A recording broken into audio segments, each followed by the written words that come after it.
What's good in the interwebs, subscribers? And welcome back to Drama with Ted and Tina. I, Ted, will be your host narrator for this story. This was supposed to be a love story. White dress, beach honeymoon, Pinterest perfect everything. But 2 weeks before the wedding, a single overheard phone call unraveled 6 years of trust and exposed a family web of betrayal, deeper than anyone imagined. What started as a cheating cover-up turned into a takedown involving private investigators, false accusations, a courtroom custody war, and a final decision that no one, especially not the groom, saw coming. Let's get into it. I'm supposed to be getting married in 2 weeks. Instead, I'm sitting here in my home office, chain-drinking coffee and trying not to put my fist through a wall. I'm 34, and until a few nights ago, I thought I had it figured out. A stable job, beautiful fiancée, a backyard fire pit in progress, and a honeymoon booked for sunny Clearwater Beach. Her name is Lena. 28, golden girl vibes, the type of woman who lights up a room and makes you wonder how she even noticed you.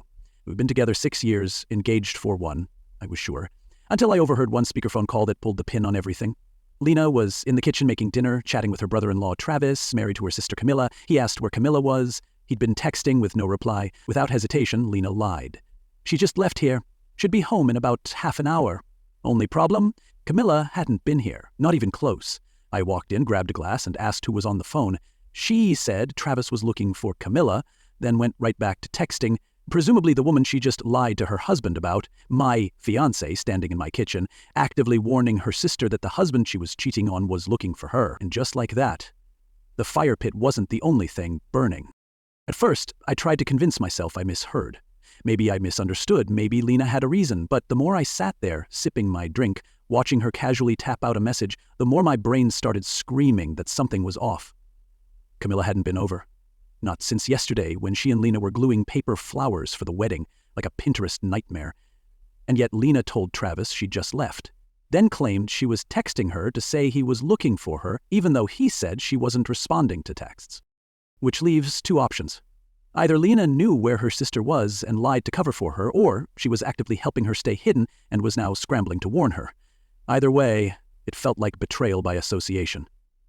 I spent 5 hours lying in bed, staring at the ceiling, replaying it, rationalizing, debating, imploding.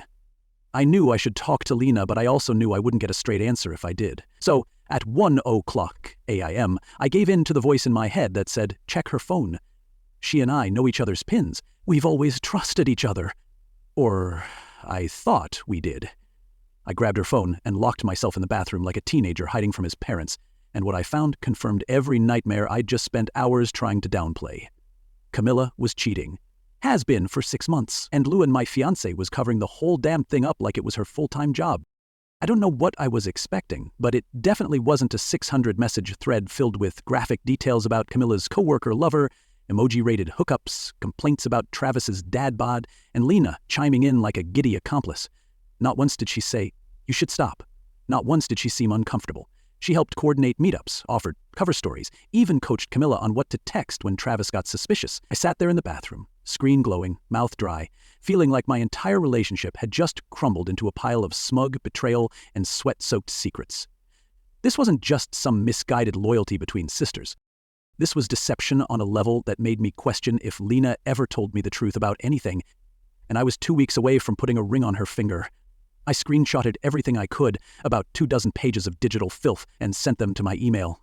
Then I quietly returned her phone to the nightstand and retreated to my office before I did something loud and irreversible. I stared at my screen, trying to breathe, typing this post because I needed someone to hear me before I exploded. I'm not marrying her. That much is clear. But somehow that clarity feels like a knife in my chest instead of relief. I don't think I slept more than 20 minutes that night. I just sat in the dark, staring at the wall, brain cycling between grief, rage, and the crushing realization that everything I thought I knew about Lena had been paper thin. By 5 a.m., I gave up on pretending and got in the shower. I had work in 3 hours and a storm brewing in my chest. I figured I'd go in early, avoid Lena, and try to distract myself by swimming in spreadsheets. And not my best plan. I walked into the office around 7, the building still echoing with silence. I paced a bit before calling my brother Adam, who lives in Australia. He'd already put his kids to bed and was winding down with a glass of wine, blissfully unaware that his little brother's life had just gone nuclear I told him everything. Well, the condensed version. And waited for that moment where he might say, "Are you sure you're not overreacting?" But Adam didn't. He didn't even flinch. Instead, he said, "You work in fraud. You live your life hunting down liars. Of course this hit you like a truck. You thought you had one place where everything was real." I didn't respond at first, but he nailed it. That's exactly what I felt. Violated, like the one space I let my guard down had been booby-trapped. He told me to come down to Florida with him and his family. Our honeymoon was booked there anyway. I could just reroute everything. And for the first time in hours, I felt like I could breathe. After I hung up with Adam, I felt just clear enough to act. I canceled Lena's honeymoon ticket and rebooked mine under a family member's name. The airline gave me hell about the surname mismatch. She had booked under her maiden name. But I sweet-talked a partial refund and redirected the rest to my sister, who'd agreed to take the spot. Then I opened a new bank account, rerouted my auto-pay bills, and started calling vendors. The wedding was still technically on paper, but I was pulling wires behind the scenes to make sure the entire event flatlined quietly. I didn't want to tip Lena off until I spoke to Travis. He deserved to hear it from me, not a screaming match or a viral social media post. Around 10, I drove to his place. He answered the door in sweatpants, a baby monitor clipped to his belt, eyes hollow with the kind of exhaustion that comes from loving someone you don't realize is screwing you blind. We sat in the kitchen. I told him everything. He didn't interrupt, didn't cry, just stared at the counter like it had personally betrayed him. Turns out he'd had suspicions for months, but couldn't catch Camila slipping. She was smart. Until she wasn't. When I handed him the screenshots, he read a few, stood up, poured a glass of whiskey, then sat back down and asked if I could help him track down the guy. I'm a field analyst for an insurance firm. Corporate lies are my currency.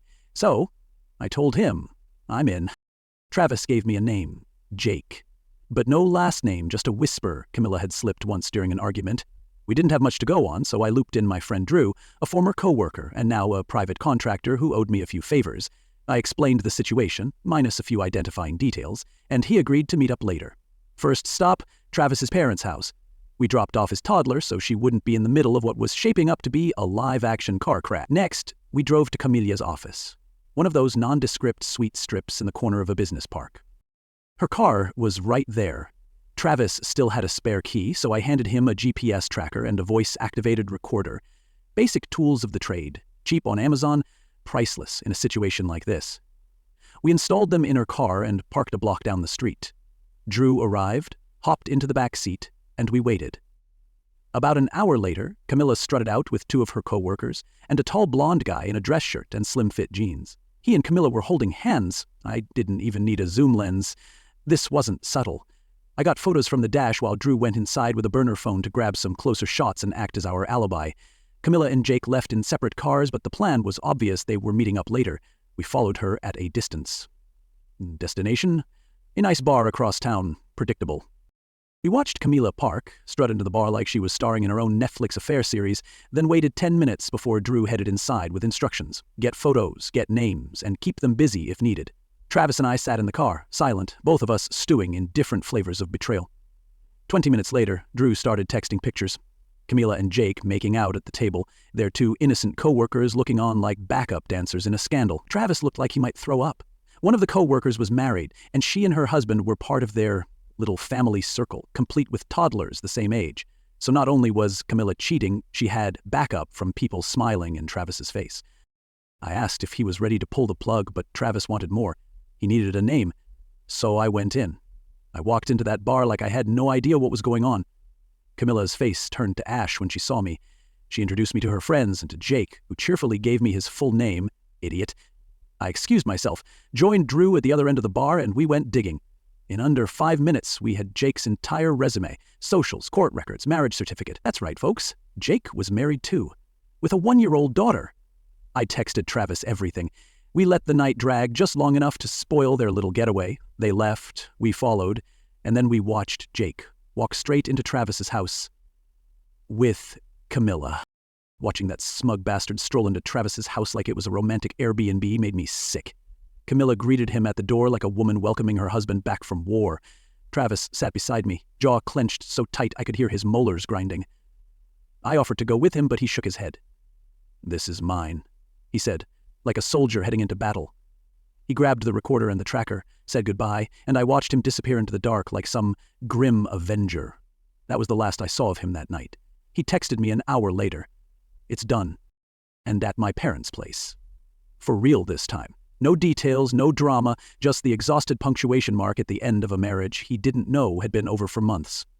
I spent the next hour at Drew's, decompressing, trying to quiet the part of my brain screaming that I now had to walk into my own domestic disaster and drop a nuclear bomb.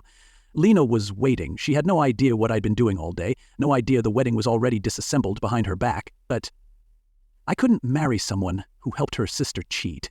Not just once, but repeatedly, gleefully. She didn't just condone it, she facilitated it. You can't build a life with someone who sees loyalty as a game and honesty as optional. I drove home, heart pounding, mind racing, knowing the next conversation might very well burn down the last 6 years of my life. When I walked through the front door, I was expecting silence, or maybe Lena curled up watching some wedding show rerun, oblivious to the storm coming. What I didn't expect was her sister, Camilla, red-eyed and sobbing on my living room couch, with Lena holding her like they were reenacting the third act of a melodrama. I froze. Part of me wanted to turn around and leave, let gravity handle the rest, and I walked in, dropped my laptop bag like a gavel, and sat down across from them. Neither of them said a word, but they both looked like I had just kicked in the door with a camera crew. Camilla kept sobbing. Lena looked at me, eyes puffy, lips trembling. "Travis is divorcing her," she said, like she was waiting for sympathy. I stared at her for a moment before replying, "What for?" Her face twisted like a kid forced to eat broccoli. Camilla shot her a look of panic. After an awkward pause, Lena finally muttered, "She cheated." It felt surreal hearing her say it so plainly, but what stunned me more was how fast it came out. No denial, no gaslighting, just a miserable little truth, sitting in my living room like an unwanted guest. I asked how long. 6 months, she said, and even Camilla looked shocked at how easily it slipped from her sister's mouth. The moment was still, like the universe itself was holding its breath. So I gave it something to exhale about. "We're not getting married." The reaction was immediate, like I'd dropped a grenade into a therapy session. Lena sprang off the couch, arms wide in protest, like physical proximity might glue the pieces back together. Camilla just froze, mascara streaks down her cheeks, stunned into silence for once. I stood my ground. I can't marry someone who covers up an affair for half a year and lies straight-faced to the man getting betrayed. Lena pleaded, sobbed, begged. "You're overreacting. You still love me. It's just loyalty to my sister." But it was all static. I'd heard enough. That's when I made my mistake. In a moment of frustration, I said, "I already canceled the honeymoon." Boom. Camilla's face changed instantly. You could actually see the moment the puzzle clicked into place. She screeched, "You son of a bad!" and charged me like an angry goose in heels. I barely had time to raise my arms before her nails were clawing down my face like she was trying to excavate my soul. Lena, shockingly, pulled her off. I stumbled back, bleeding near my eye. I looked at Camilla and shouted, "Get out before I call the cops!" But she did. I locked myself in my office and told 911 I'd been attacked by my fiancé's sister and had the injuries and the recording to prove it. Lena pleaded through the door. Camilla cried like a banshee. But when the cops arrived, I came out, bleeding and furious, and said exactly what needed saying. "She attacked me. I want her gone." The two officers, one young and twitchy, the other older and already over it, took one look at my scratched-up face and asked if I wanted to press charges. "Yes," I said. They asked again, like they were hoping I'd back off. I didn't. "Yes, damn it, I want her arrested. I have video, I have audio, I have blood. Do your job." When I dropped their supervisor's name, the energy shifted. Camilla was cuffed and marched out, shrieking like I'd just drowned her cat. Lena followed, sobbing, begging, saying things like, "This isn't necessary," and "Please." She didn't mean it. I didn't care. I was done. After they drove off, with Camilla screeching in the backseat like a banshee getting exercised, I told Lena I was sleeping in the guest room. She hovered, tried to talk, tried to explain, but I wasn't interested. I closed the door, locked it, slept like the dead. When I woke up, the house looked like it had been professionally cleaned, floors sparkling, counters wiped, even the damn grout looked scrubbed. Lena greeted me like a puppy trying to make up for chewing the furniture, hovering just out of reach, desperate for connection. We talked. I told her the wedding was still off. She didn't take it well. hyperventilating, wailing, the whole Oscar-worthy performance. It wasn't cruel. I didn't scream. I just sat there, watching the woman I once thought I'd marry come completely undone, and wondered how the hell I'd ever believed she was the safe place in a world full of liars. Lena eventually calmed down enough to ask the big question. What about us? I didn't have an answer. Not because I didn't care, because I genuinely didn't know who she was anymore. I told her I'd read every text between her and Camilla. I told her how sick it made me to see her joke about Travis behind his back, to see her cheer on her sister's affair like it was a season finale. She kept whispering, I know, like that was going to patch a 6-month-long betrayal. When I asked why she never stopped it, never tried to redirect Camilla toward decency, her only answer was, I had to pick my sister. I told her a real sister would have called her out, not covered her tracks. She nodded, cried, agreed, but it didn't matter. The damage was done. Then, because the universe needed a laugh, she threw one last grenade. It's not fair, she said through hiccuping tears. You were sexting with that bimbo Mandy from Instagram last year, and I forgave you. And just like that, the air in the room changed. My brain stuttered. Who the hell is Mandy? She starts ranting about how she saw messages on my computer, how she chose not to bring it up because I stopped. And now I'm staring at this woman who helped cover up adultery for half a year while accusing me of cyber cheating with someone I don't even know exists. At this point, I don't know whether to laugh or vomit. I told her flat out, I don't know who the hell Mandy is. But Lena wouldn't drop it. Between sobs, she insisted she saw the messages. Dirty ones, she said, on my office computer. Claimed she knew I'd stopped, so she let it go. At this point, I'm not even angry, just exhausted and confused. So I went into my office, fired up the desktop, and started digging. That's when it hit me. Last year, during the holidays, my brother Calvin stayed with us. He and his family flew in from Australia. He used my office computer while battling jet lag, and I remember saying, go ahead, use it for games or whatever. Guess what I found? Mandy, aka Bimbo Wife Mandy, had profiles everywhere. Instagram, Twitter, OnlyFans, Reddit. All hypersexual, all neon-lit thirst traps from down under. And suddenly it made sense. Calvin was the one messaging her, probably after his wife and kids went to bed. He used my machine. Lena saw it, and she thought it was me. So now I've got a fiancée who helped cover up her sister's affair, lied to everyone around us, got her sister arrested, and then, cherry on top, decided to forgive me for something my brother did, without ever asking me, and then used that phantom sin as leverage to justify her own betrayal. If this is what forgiveness looks like, I'll stick with legal action and therapy, thanks. I sat there, numb, trying to figure out how much worse this could get. Spoiler, it could. By the next morning, Lena was still home. I asked where she'd gone after I locked myself in my office, and she said she'd driven Camilla to her parents' place after posting her bail. The fact that she bailed out the woman who clawed my face off like a rabid alley cat didn't sit well. I asked if she told her parents the wedding was off. Of course I did, she snapped, like I should be grateful. The conversation spiraled. I told her I didn't appreciate her enabling Camilla's violence, that she was acting like her sister's underling, and the words hit harder than I expected. She flinched like I slapped her. The tears came again. She muttered something about always playing second to Camilla, about how Camilla had been the boss since childhood, and how she was just following. I told her that being a follower doesn't excuse being complicit in someone else's betrayal. She cried harder. Then she dropped another bomb. Our parents are coming over at 3. I didn't even bother yelling. Of course they were. A wedding implosion wouldn't be complete without a council of elders trying to save face and money. We all gathered at the big oak table Lena bought secondhand off Facebook Marketplace. Me, Lena, our parents, and hashed out the ruins like business partners splitting assets. Deposits would be divided. Blame was danced around.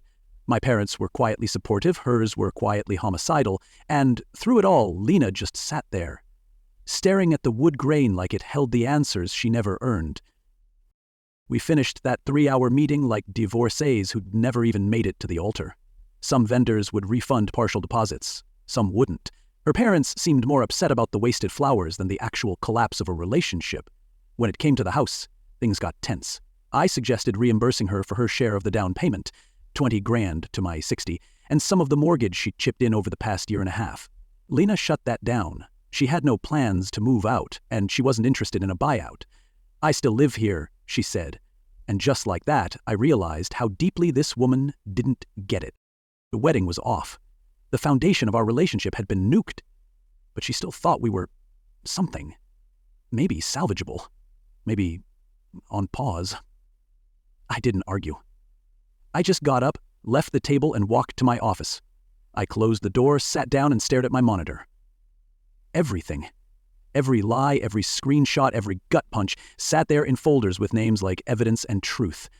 It's funny, I spent years chasing down fraud for a living. I thought I'd be good at spotting it in my own home. Turns out, the blind spot is always someone you love. Lena stayed on the couch that night, and I slept in the guest room. As I drifted off, I realized I didn't hate her, but I couldn't love her either. Not anymore. The wedding was canceled. The future was a blank page. And for once, I wasn't afraid of starting over. Talking to my brother, talking to my parents and Sarah's parents, and finally, where Sarah and I stand. It's a miracle my brain hasn't exploded from emotional whiplash. The most immediate realization? My family is strained, stretched, pulled in too many directions, too many cracks spiderwebbing through relationships that once felt solid. My parents have been largely supportive, but that's slowly fading as the weight of financial loss and social fallout settles in. And yes, the wedding is still off. That's been a done deal since the beginning of this mess. As for Sarah's parents, I think they're somewhere building a voodoo doll in my likeness. Evelyn's out of jail thanks to Sarah, and I let her have it. Called her sister's underling, and that finally seemed to hit a nerve. She wrote me a 20-page letter explaining how Evelyn controlled her entire childhood. I've read it twice. I wish we'd had that talk 6 years ago. Who knows where we'd be now.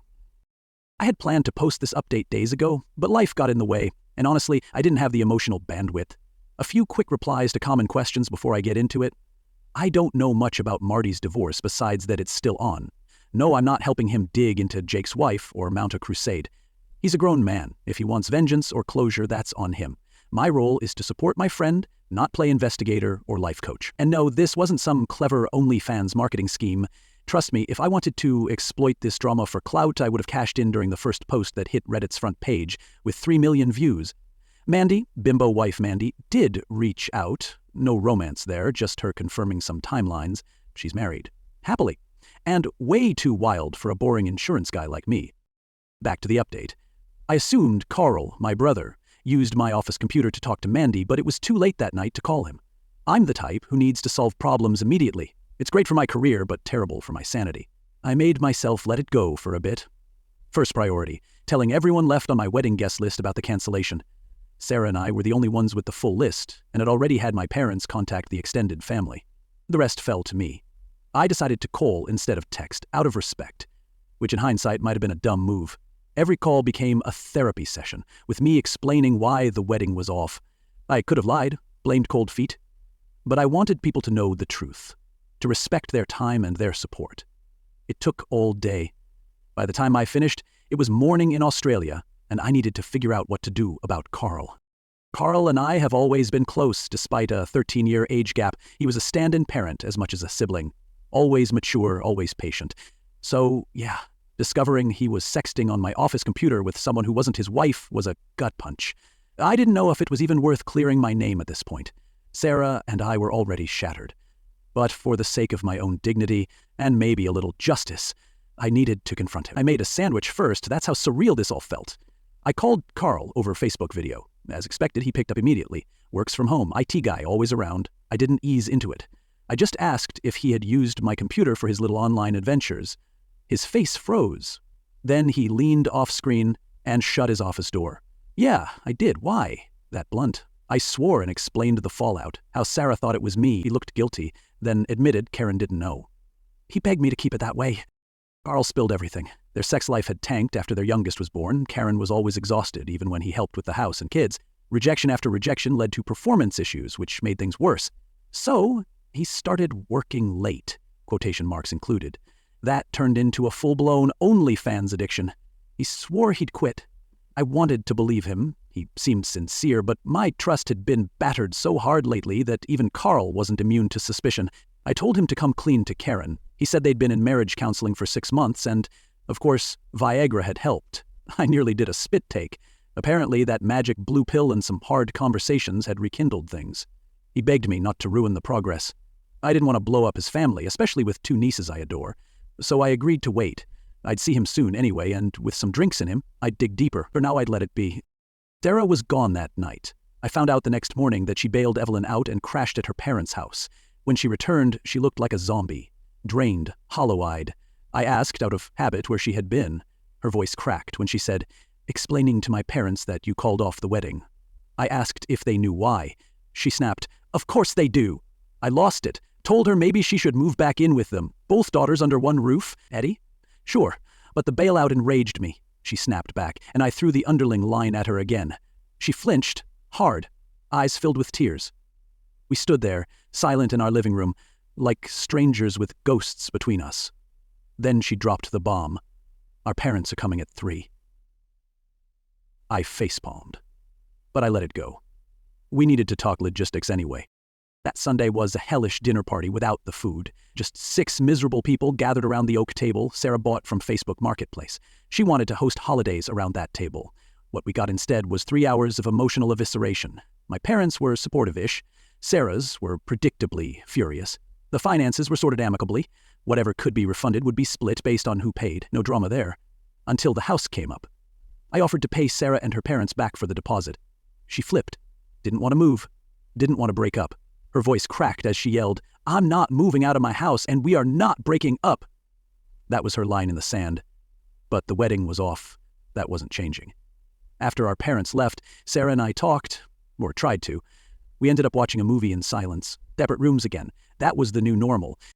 The next morning, she slipped a 20-page letter under my door. I skimmed the first few pages and shelved it for later. I had vendors to deal with, some helpful, some extortionists. The caterer refused refunds because the food was ordered. I asked if I was expected to eat week-old steak. No dice. The DJ was kind and refunded most of the money. Small wins. In between calls, I read the rest of Sarah's letter. She detailed how Evelyn controlled her entire childhood, how she learned to survive by agreeing, pleasing, shrinking herself to avoid conflict. Suddenly, a lot made sense. Sarah was a perfect partner, but maybe too perfect. Never disagreed, never challenged, always agreeable. It wasn't love. It was a mask, a survival strategy. And I had fallen for the mask. It hit me. I didn't know her. Not really. That night, we talked. Really talked. For the first time in 6 years, Sarah opened up about her trauma, her coping mechanisms, her fear of disapproval. We agreed. She needed help, serious help, and I knew more than ever that calling off the wedding was the right call. That clarity carried me through the following days. I'll stop here for now, but the next part, Sarah's move, Evelyn's false accusations, the custody battle, and our weird, maybe redemptive trip to Australia, that's next. Let me know when you're ready. August 34th. I didn't expect the date to hit as hard as it did, but once the would-be wedding day came and went, something in me shifted. I didn't spiral. I didn't drink myself into oblivion. I just slowed down. The constant noise, the hypervigilance that had gripped me for weeks, dulled. But that silence let in something worse, a kind of numb depression that made writing, thinking, even moving feel exhausting. Still, now that I'm on vacation with my siblings and Carl's family, things feel lighter, like maybe the worst has passed. So, here's what you missed. First off, for the Reddit detectives and moral philosophers, Carl and Karen are fine. Yes, he told her about the Mandy situation, and yes, she took it surprisingly well.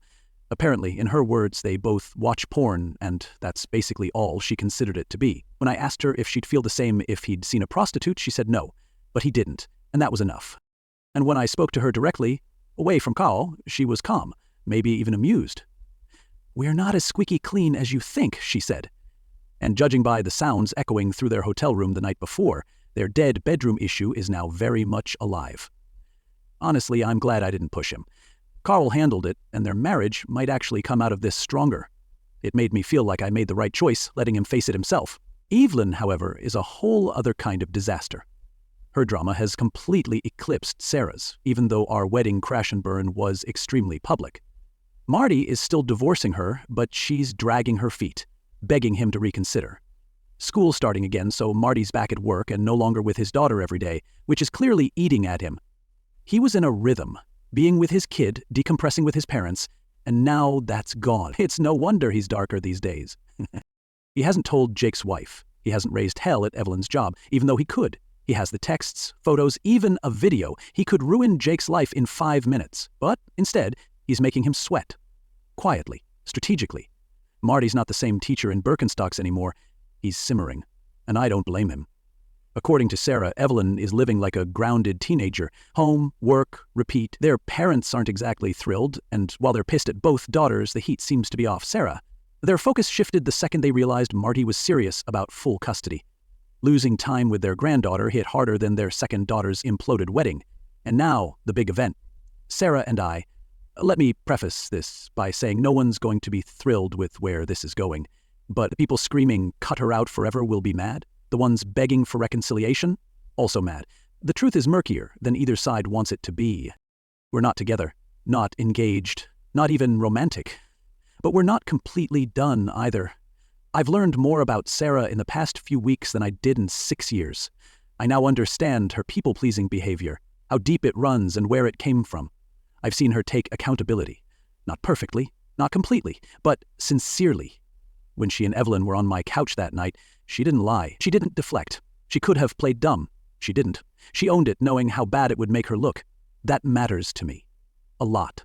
Which is why I'm not closing the book, just turning the page. Sarah moved back in with her parents at first, but she's already looking for her own place. I'm paying back her house equity in installments to help her move on. We're separated, we talk, we're not together, and no, I haven't forgiven her. I don't know if I ever fully will, but I do believe she's trying to change, and I'm watching closely to see if she does. The idea of forgiving her right away would have been the same cycle, her avoiding conflict, me enabling it. We needed to break that. I wish she had told me about her family issues earlier. I would have fought for her, but she didn't, so now we're here. What happens next is anyone's guess. Maybe we stay apart, maybe we rebuild. I'm not rushing anything. Right now, I have no interest in being with anyone else, so I wait. Cautiously, cynically. I've started therapy myself to make sense of it all, because I realized I liked the mirror she held up for me too much. The version of her I loved might not have been real, and maybe part of me chose not to look too closely. That's on me. I need to figure out if I loved her, or just the reflection she gave me, and if she loved me, or just needed to be whoever I wanted. We'll see. One day I'll stop asking those questions. That day just isn't today. December 5th. Hard to believe that almost 2 months ago, I was spiraling through the wreckage of a cancelled wedding, unsure which end was up. Now, I'm writing this from a guest bungalow on my brother's property in semi-rural Queensland, Australia, and somehow, Sarah is in the bungalow next to mine. Yeah, hold that thought. We'll get there. First, let's rewind to when Sarah reached out again. It wasn't about us. It was about Evelyn. Specifically about a plan her sister and their parents were cooking up to falsely accuse Marty of abusing his daughter in an effort to win back custody and stall the divorce. Yes, really. When Sarah told me, I was stunned. I didn't doubt her, but I also couldn't believe anyone would stoop that low. She wanted to help Marty, but was terrified to go against her family. Her parents controlled her housing, her emotional foundation, everything, and yet she came to me? I saw that as progress. I begged her to be the one to tell Marty, not me, that this was her chance to start making amends, not just to him, but to herself. At first, she resisted, but after we talked, she agreed. I promised her that if her parents cut her off, I'd help her find a place, and I meant it. She asked if I'd go with her to tell Marty, and I almost said yes, out of habit, but I told her this one had to be hers alone. She met Marty at his parents' house. They weren't thrilled to see her, can't blame them, but she told them everything. She gave Marty's lawyer a full statement, even provided documentation about what her parents and Evelyn were planning, and then she asked if she could play with her niece, and Marty said yes. That broke me. When she told me, her voice cracked. She wasn't trying to win me back. She was just a woman trying to right a wrong. And for the first time, I believed her. She didn't end up needing my offer to help her find housing. She got her own apartment shortly after, and I fast-tracked her house equity repayment to help her with the deposit. A few weeks later, Evelyn pulled the trigger on her nuclear plan, filed a vile, disgusting report against Marty, the kind of accusation that could ruin a life or get you killed in prison. It stunned even me, but Marty's lawyer was ready. He had Sarah's notarized affidavit, a recorded interview, psychological evaluations from 2 professionals. Turns out, Evelyn's daughter had walked in on her and Jake multiple times. Evelyn bribed her with ice cream to keep quiet. That poor child used the phrase big wee-wee during the sessions. Yeah, that happened. As far as the courts are concerned, Evelyn now only gets supervised visits. Marty has primary custody until the divorce finalizes. No one knows what charges Evelyn is facing, but it's clear her plan blew up in her face, finally. Sarah is persona non grata with her family, and that's not going to change anytime soon. Even though they treated her like garbage most of her life, she still hoped they'd come around, but instead, they've cut contact. She jokes that it's helping her heal, but I can see the pain in her eyes. That pain made me do something impulsive. I offered to let her join me on a trip to visit my brother in Australia. I didn't think she'd say yes. She's a teacher, and it's not quite break yet. But she made it work. So now, here we are. Carl has a huge property with a couple of bungalows, and we've taken up 2 of them. We had to clean out some snakes, no joke, and now we're neighbors planning to surf on Christmas Day. We're not back together, not romantically, we're something. Exclusive, platonic, cautious. She wants more. She's made that clear. But I'm not there. Not yet, maybe not ever. And she says she's okay with that. For now. I'm not rushing to slap a label on whatever this is. The love is there, but love isn't enough. Not after what happened. I need time, space, proof that this isn't just another version of her playing a role to please me. She says it's not, and part of me believes her. But I've been wrong before. I know my friends would lose their minds if I took her back. Hell, I'd probably lose a few relationships over it, but I'm not here to perform for anyone.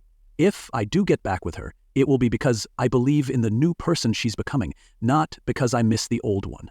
For now, I'm just watching, feeling, healing, and figuring out if I can live with a future that looks nothing like the one I planned, but maybe something better, if slower, more fragile, and a lot more real.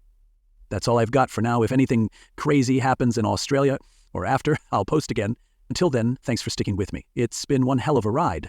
So here I am. No wedding, no honeymoon, just receipts, scars, and a hard-earned clarity. Maybe I lost the future I thought I wanted, but at least I dodged a life built on lies. Whatever comes next, whether it's healing, rebuilding, or walking away for good, it'll be real. And that's more than I can say for the last 6 years.